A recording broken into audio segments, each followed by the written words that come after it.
Minggu 20 Oktober 2024, Prabowo Subianto resmi dilantik sebagai Presiden ke-8 Republik Indonesia. Pelantikan ini berlangsung di Kompleks Gedung MPR Senayan, Jakarta, menandai puncak perjalanan panjang karir politik seorang pria yang memiliki jejak kuat di dunia militer dan politik. Prabowo Subianto Jojo Hadikusumo lahir pada 17 Oktober 1951, adalah putra dari tokoh ekonomi terkemuka Soemitro Jojo Hadikusumo dan Dora Marisigar, wanita berdarah Minahasa. Sebagai anak dari sosok penting dalam dunia politik dan ekonomi Indonesia, Prabowo tumbuh dengan latar belakang yang penuh tantangan. Masa kecilnya banyak dihabiskan ke luar negeri karena keterlibatan ayahnya dalam gerakan yang menentang Presiden Soekarno.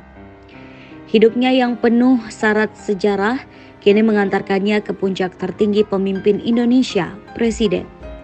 Inilah jejak perjalanan hidup Prabowo Subianto dalam 4 babak. Masa kecil. Prabowo Subianto kerap mendapat ejekan sebagai bangsa monyet saat ia tengah menimba ilmu di luar negeri. Prabowo menjelaskan kala itu ia hidup di lingkungan orang Eropa dan menjadi satu-satunya murid yang tak berkulit putih di sekolah. Pada saat itulah Prabowo mengaku kerap menerima ejekan dari gurunya yang menyebut Indonesia sebagai bangsa monyet. Saya ingat, saya waktu itu satu-satunya murid yang bukan kulit putih. Tiap hari saya diejek oleh guru saya. Tiap hari dibilang bangsa monyet, ini itu. Prabowo, your people live on trees. Prabowo mengaku ia pernah bersekolah di beberapa negara di dunia, selama itu pula ia tak henti-henti mendapatkan hinaan itu. Mereka, kata Prabowo, menyebut rakyat Indonesia sebagai bangsa monyet yang tinggal di pohon. Selain itu, Prabowo juga turut membagikan cerita lainnya, kali ini terjadi di Indonesia. Pada pertengahan 1970-an, Prabowo yang merupakan perwira di tentara mengajak anak buahnya untuk berenang di kolam renang yang terletak di kawasan Manggarai, Jakarta Selatan. Pandangan Prabowo tertuju pada dinding marmer yang tertutupi lumut. Ia pun meminta anak buahnya membersihkan lumut itu dan satu tulisan pun muncul. Dan waktu saya berenang, saya lihat ada dinding dari marmer, tapi tertutup oleh lumut. Saya suruh bersihkan lumut dan saya baca, di situ ada tulisan Honden and Inlander Verboden. Ya, artinya anjing dan pribumi dilarang masuk kolam renang. Itu tahun 75 saya baca. Atas dasar pengalaman pahit itu, Prabowo pun bercita-cita agar Indonesia menjadi negara yang bermartabat dan terhormat. Prabowo kecil adalah anak yang sangat keras. Sifat kerasnya itu sering terlihat saat Prabowo makan bersama keluarganya di meja makan. Prabowo tak mau mengikuti tata krama dan etika yang diajarkan oleh ibunya di meja makan. Ketika makan, tangannya sering kesana kemari dan ia tidak mau melipat lap kain di atas pangkuannya. Sifat kerasnya ini seperti diturunkan dari sang ibu, namun meskipun dikenal sebagai anak yang keras, Prabowo juga memperlihatkan bahwa ia memiliki gaya berpikir yang kritis dan bebas yang diturunkan oleh ayahnya. Setiap harinya, Prabowo juga suka bermain perang-perangan bersama teman-temannya di halaman belakang rumah. Ketika bermain, ia suka menjadi tokoh baik seperti tentara yang menentang pistol mainan, bahkan ia sangat serius jika bermain peran menjadi tentara. Teman-teman sepermainannya suka meniru gayanya terlebih terkait cara memegang senjata. Prabowo pun diminta untuk mengajarkan bagaimana cara memegang senjata yang baik dan dinilai teman-temannya persis seperti tentara perang. Sifat Prabowo tersebut menunjukkan bahwa ia sangat tertarik dengan dunia militer. Meski bersifat keras, Prabowo sangat menghormati kedua orang tuanya. Pendidikan dan karir militer. Pendidikan Prabowo terbilang istimewa. Ia menyelesaikan sekolah menengah di berbagai negara seperti Malaysia, Swiss, dan Inggris sebelum akhirnya kembali ke Indonesia dan menempuh pendidikan militer di Akademi Militer Magelang. Karir militernya terbilang cemerlang tetapi tidak tanpa kontroversi. Ia terpaksa mengakhiri pengabdiannya di TNI pada 1998 setelah terseret dalam kasus penculikan aktivis yang kemudian berdampak pada pemberhentiannya dari militer. Setelah meninggalkan dunia militer, Prabowo terjun ke dunia bisnis mengikuti jejak adiknya Hasyim Jojo Hadikusumo. Namun ambisi Prabowo tidak berhenti di situ. Ia pun mulai memasuki ranah politik, mencoba peruntungan sebagai calon presiden dari Partai Golkar pada konvensi 2004. Meskipun tidak berhasil, kegagalan itu tak membuatnya mundur. Ia kemudian mendirikan Partai Gerindra dan terus berjuang di berbagai pemilu, hingga akhirnya mencalonkan diri sebagai presiden pada Pilpres 2024 bersama Gibran Rakabuming Raka, putra Presiden Jokowi. Kemenangan pasangan Prabowo Gibran di Pilpres 2024 melawan pasangan Anies Baswedan dan Muhaimin Iskandar dan Ganjar Pranowo Mahfud MD menandai puncak pencapaian politik Prabowo setelah 2 kali sebelumnya gagal meraih kursi Republik Indonesia I. Keluarga Prabowo. Mengutip dari laman resmi Prabowo Subianto, ia adalah putra dari tokoh ekonomi Suemitro Jojo Hadikusumo yang menikah dengan Dora Sigar. Apabila ditelusuri lebih jauh, Prabowo adalah cucu dari Raden Mas Margono Jojo Hadikusumo, pendiri Bank Negara Indonesia atau BNI 46, dan Ketua Dewan Pertimbangan Agung Republik Indonesia atau DPA RI pertama, serta anggota Badan Penyelidik Usaha Persiapan Kemerdekaan Indonesia atau BPUPKI. Waktu kecil, Prabowo dididik dengan keras oleh ayah dan ibunya. Hal ini dilakukan agar ia tumbuh menjadi pribadi yang disiplin dan tegas. Suemitro, ayah Prabowo, mengaku bahwa dalam mendidik anak ia menerapkan 2 prinsip. Pertama, kalau anak meminta waktu maka orang tua harus meluangkan waktu. Kedua, orang tua tidak boleh meremehkan anak seberapapun nakalnya anak itu. Sementara Dora, ibu Prabowo, mengaku bahwa dalam mendidik anak ia menerapkan sistem disiplin ketat. Tata krama dan etika Belanda diterapkan Dora dalam mendidik anak, sebagaimana didikan yang ia terima waktu kecil dari kedua orang tuanya yang sama-sama berpendidikan Belanda. Kisah dari Papua. Prabowo Subianto ternyata punya cerita bersejarah di Papua. Sosok Ketua Umum Partai Gerindra ini pernah menjadi pimpinan militer dalam operasi penyelamatan sandera warga sipil di Pulau Paling Timur Indonesia tersebut. Peristiwa yang melibatkan Prabowo itu dikenal dengan sebutan Operasi Mapenduma.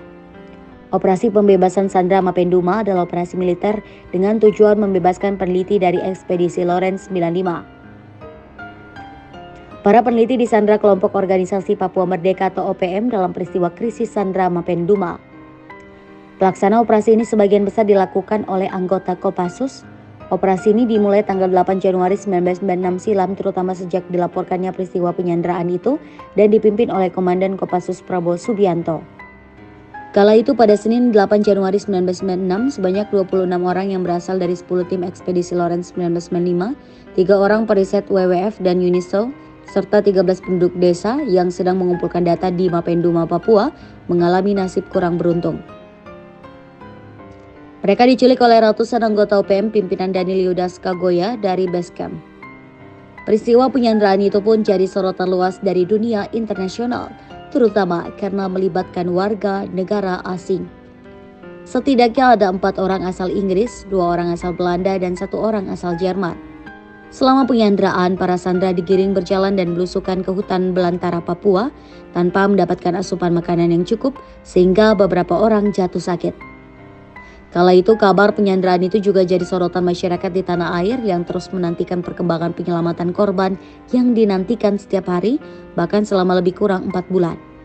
Sampai akhirnya Mabes TNI menggelar Satgas untuk membebaskan sandera di Mapenduma. Komandan Jenderal Kopassus saat itu Brigjen Prabowo Subianto ditunjuk menjadi komandan. Tim Kopassus yang dikerahkan berasal dari Grup 5 anti teror yang berseragam hitam-hitam. Kala itu ada pasukan Kopassus dibantu Kostrat Yon 330, 328 dan 327 Jawa Barat, Batalion 514 Brawijaya, Batalion 742 Trikora, penerbat dan TNI Angkatan Udara yang berhasil menyelamatkan para sandera meski 2 orang sandera tewas di tangan OPM. Selain itu ada pasukan Batalion Lintas Udara Kostrat 330 dan pasukan penjejak yang terdiri dari putra-putri Irian milik Kodam Cendrawasih. Total pasukan yang dikerahkan mencapai 600 orang. Prabowo saat itu mempersilahkan tim dari International Committee of the Red Cross atau ICRC atau Palang Merah Internasional untuk melakukan perundingan. Hal itu dilakukan lantaran sesuai dengan permintaan 2 internasional. Hal itu dilakukan lantaran sesuai dengan permintaan dunia internasional. Awalnya dikabarkan sandera-sandera tersebut hendak ditukar oleh kemerdekaan Papua oleh Komandan OPM Kelly Kualik. Namun Kelly Kualik menunjukkan itikat baik dengan berniat membebaskan beberapa sandera yang sakit termasuk Martha Klein yang sedang hamil. Sayangnya saat detik-detik pelepasan sandera tiba-tiba Kelly Kualik berubah pikiran dan malah berpidato dengan lantang.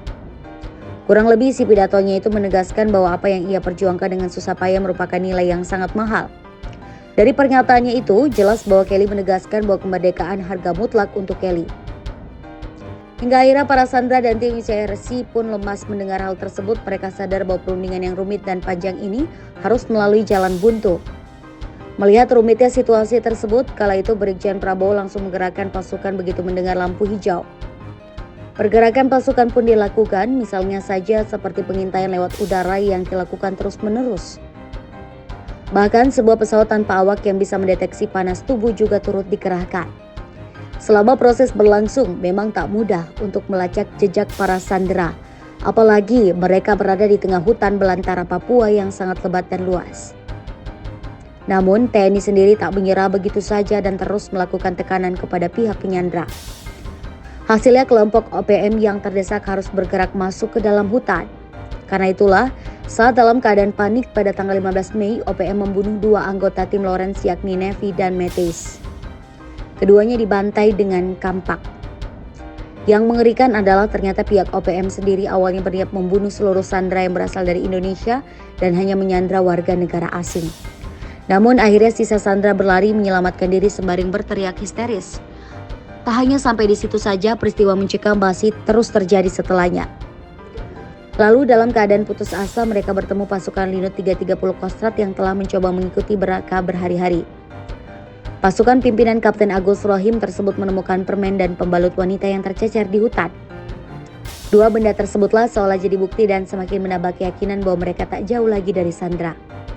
Akhirnya ketegangan para sandera itu berubah menjadi rasa lega lantaran mereka sudah diselamatkan oleh pasukan elit baret hijau tersebut. Saat itu Kapten Agus memerintahkan pasukannya membuat parameter dan melindungi para sandera yang selamat. Pasukan Yon 330 berkali-kali menembakkan senjata untuk mencegah OPM mendekat. Kapten Agus memutuskan untuk tak melakukan pengejaran atau melakukan pencarian pada 2 sandera yang tewas dibunuh. Alasannya jelas karena kekuatan pasukan OPM tak diketahui sehingga hal itu justru membahayakan. Mereka juga pasti akan berusaha keras merebut sandera yang kini berada di tangan TNI. Tim berkekuatan itu bermalam di hutan sepanjang semalaman. Cuaca buruk dan kabut menyebabkan jarak pandang hanya 5 meter di dalam hutan. Kapten Agus terus berupaya memanggil bala bantuan. Pengalaman itu ditulis dalam buku Sandera 130 hari terperangkap di Mapenduma yang diterbitkan Sinar Harapan tahun 1997. Beruntungnya tak ada serangan yang terjadi pada malam itu. Pagi harinya personel tambahan tim Kopassus pun datang dan mereka bertugas mengamankan lokasi dan mengevakuasi jenazah Nevi dan Metis. Akhirnya, seluruh sandera pun dievakuasi dengan helikopter.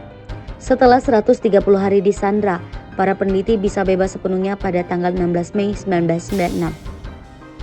Mereka bisa pulang ke rumah dengan selamat. Pasukan TNI mendapatkan pujian dari dunia internasional atas prestasi mereka.